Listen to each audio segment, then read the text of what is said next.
1001, beleza? Professor Michael aqui. Então, galera, depois da gente ter visto a última aula, se eu não me engano, foi máquinas simples, não foi? Então, a gente deu abertura para alavanca e rondanas. A alavanca a gente estudou no momento de uma força, tá? E aí, a gente estudou no momento de uma força a alavanca, né? A gente fez até o exemplo com a chave lá na porca de um pneu de caminhão. Hoje nós vamos ver rondanas. É bem fácil, tá? A fórmula é tranquila. Pegou a fórmula, é só aplicar, não tem dificuldade, vocês têm que ficar atentos só à quantidade das rondanas ou polias. A gente vai ver o que significa isso. Vamos lá. As rondanas, também chamadas de polias, são tipos de rodas utilizados em máquinas para direcionar a força feita sobre determinados objetos por meio de fios, cordas ou cabos, de modo que seja possível desviar a trajetória ou até mesmo levantá-los. Elas são utilizadas na construção civil. Opa, olha aqui, construção civil, quem utiliza muito, quer dizer, e não é eu que utilizo, né? São os trabalhadores de frente, mas eu trabalho muito com o cálculo de rondana quando eu tenho que içar alguma coisa pesada e eu tenho que contratar um guindaste. E aí eu tenho que saber qual tipo de guindaste eu vou contratar, porque eu tenho um certo tipo de peso para cada guindaste. Beleza? Na composição de motores, aparelhos de academias e etc. Então quem tá aí, acho que tem a galera aí, vocês já estão com 14, 15 anos, talvez alguém já vá para academia com a autorização do pai, e aí sabe que no aparelho você tem rondana e você está trabalhando com rondana e você vai ver agora. Ah lá, ó, olha só o que é uma rondana. Isso aqui pode ser muito bem interpretado como um cara trabalhando ou como um cara malhando, né? Então rondana é o que, galera? Rondana é isso aqui, é essa rodinha aqui, ó, que a corda passa, tá? Ou é polia o nome. Ela geralmente é utilizada para erguer objetos pesados e a força feita para tal tarefa corresponde exatamente ao peso do objeto. Então o que acontece? A rondana fixa, né? Essa é fixa porque ela está ali fixada, né? Então aqui, ó, ela está fixada, né? E aqui passa a corda. Você aplica uma força aqui e aí você consegue levantar esse carinha sem ir lá pegar ele, porque é muito pesado. E a corda ajuda, porque te impulsiona a te dar mais força. E é esse tipo de força que a gente vai calcular. A gente, com a fórmula da rondana, a gente consegue calcular a força que a gente precisa levantar, o peso ou o número de polias que são necessários para a gente levantar esse peso. Beleza? Aí na imagem acima, observe que a rondana está presa no teto. Sua função é apenas proporcionar elevação ao objeto, ou seja, apenas fazer a ponte aqui, ó, a montanha russa, tá? Beleza? Até então, nenhuma fórmula, a gente vai chegar lá. Primeiro eu estou explicando a rondana.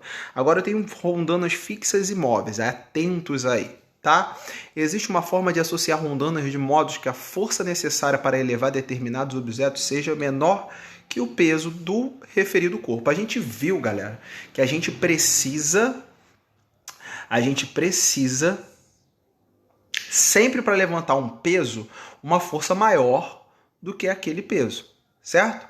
Então, se eu tenho 100 quilos, eu preciso ter 101 quilos para pelo menos tirar ele do chão. Agora, quanto tempo eu vou aguentar e para onde eu vou levar, aí é outro cálculo. Então, com a rondana, você facilita isso. Você não precisa aplicar a força necessária. Ela dá uma quebrada, ela te dá uma ajuda, tá? Porque ela faz essa ponte entre você e a massa, tá? Então, vamos lá, vamos seguir. Na imagem a seguir, que eu vou passar, a rondana de número 1 está presa no teto, por isso ela é fixa, tá? As 2, 3 e 4, que são denominadas soltas, estão acopladas entre si. E o objeto levantado está preso na rondana 4. Então vamos ver. A 1 está fixa, tá? Então aqui, ó, a 1 está fixa, beleza?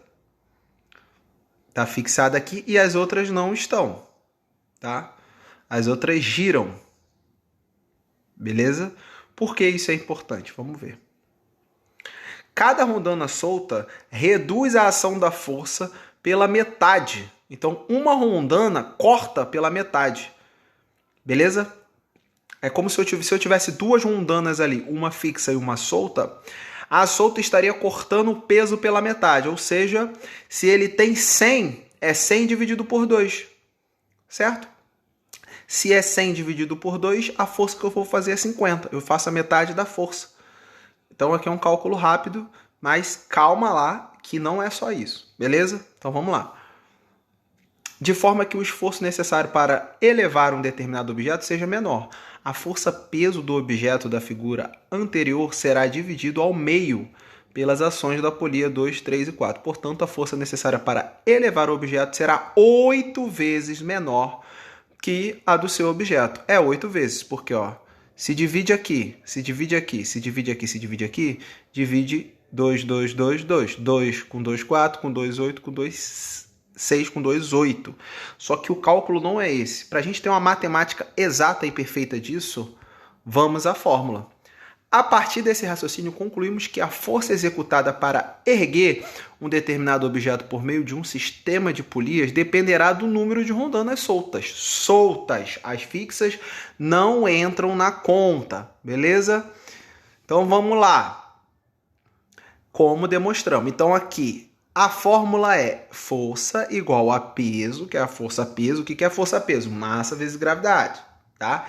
Sobre 2 elevado a n, onde, calma, fica tranquilo, onde F é a força em newtons, aqui é a força-peso em newtons, e aqui esse n é o número de rondanas, número de polia. Lá soltas, lá eu tenho 4 polias.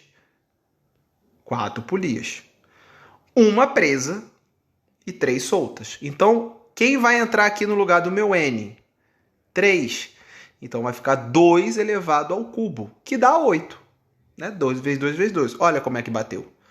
Ao invés de você fazer de cabeça e dividindo de cabeça. Beleza? Então, atenção. Repare que no exemplo da figura anterior, as 3 rondanas soltas tornaram a força 8 vezes menor. Foi, que é 2 ao cubo é 8. Então, a força é igual a P sobre 8. Isso lá naquele exemplo. Beleza? Agora nós vamos praticar, tá bom? Então vamos lá. Exemplo, vamos lá.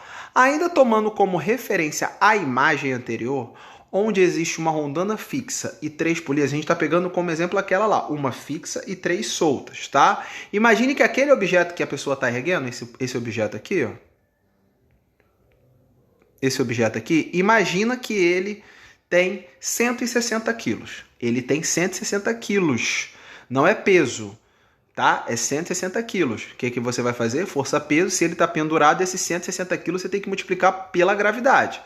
Calma lá, vamos lá. A força necessária para que ele possa ser erguida pela associação das polias corresponderá à força necessária para elevar um objeto de apenas 20 quilos. Ou seja, o que eu estou querendo dizer é que a força que eu vou levantar aquele objeto de 160 quilos com polia é referente a uma força para eu levantar algo de 20 quilos. Então, assim, eu pego a polia, tem 160, e puxo com aquelas 4 polias. A força que eu estou aplicando ali é a mesma força de eu levantar uma caixa de 20 quilos. Ou seja, eu estou reduzindo aquilo ali de 160 quilos para 20 com a minha força aplicada. Sabendo que o peso do objetivo é o resultado do produto da massa pela aceleração da gravidade, aí ele fala, né, que a força-peso é massa vezes a gravidade. Então você já sabe que o 160 tem que ser multiplicado por 10. Podemos definir a força como? De qual forma? Aí eu quero saber quanto que é a força. Aí vamos calcular aqui, galera. Primeira coisa, eu tenho que majorar isso aqui. O 160 é P. P é M vezes G. Então, 160 vezes 10 a gravidade, 1.600 newton. Beleza? Então, o que eu vou fazer? 1.000, vou botar aqui no lugar do meu P 1.600 newton. E no meu 2 eu vou botar 3 polias soltas, 2 elevado a 3. Então vai ficar 1.600, desculpa, sobre 8. Resultado, 200 newtons. Então, a força de 200 newton aplicada para levantar um peso de 160 quilos é a mesma força aplicada para levantar um peso de 20 quilos. Beleza? Tranquilo, né? Vamos para um outro exemplo, galera. Outro exemplo, hein? No exemplo 2, na figura abaixo, despreze as forças dissipativas, tá? Aí ele pediu para você desprezar atrito. E calcule o valor da carga Q. Ele quer saber o peso agora. No outro exemplo, eu queria saber a força que a pessoa estava fazendo. Agora eu quero saber qual é o peso disso aqui, tá? E aí o cara tá fazendo 25 de força, de F. O F é igual a 25. Aí você vai ter que ver aqui quantas polias eu tenho soltas. Eu tenho uma fixa e duas soltas. Então eu tenho duas soltas, tá, gente? Então se eu tenho duas polias soltas, o meu número de polias vai ser N2, igual a 2. Então a fórmula F, que é igual a quanto? 25, certo? E N é igual a 2. Então a fórmula é qual? A fórmula é F igual a P, que é quem eu quero achar, sobre 2 elevado a N. Quem é F, galera? F é 25, igual a P, que eu quero achar, sobre 2 elevado a N. 2 ao quadrado, certo? Certo. Quanto que é 2 ao quadrado? 2 ao quadrado é 4, professor. Então vai ficar 25 igual a P sobre 4, certo? 25 igual a P sobre 4, certo? O 4 está dividindo o P aqui, ele vai passar para cá fazendo o quê? Multiplicando o 25. Então, P é igual a 4 vezes 25. Quanto que é 4 vezes 25? 100 newtons. Então, aquele peso lá, gente, tem 100 newtons. Esse cara aqui. Tá vendo como que é bacana? Eu consegui saber o peso do carinha aqui sem botar na balança. Só sabendo a força que eu aplico e a quantidade de polias soltas. Lembrando que essa não entrou porque ela está fixa. Beleza? Tranquilo, né, galera? Fácil, né? Fechamento, página do livro 220 e 219, ou melhor, 219 e 220, tá bom? Do livro de vocês, Série Brasil. Um abraço, fiquem com Deus, até a próxima, eu fui.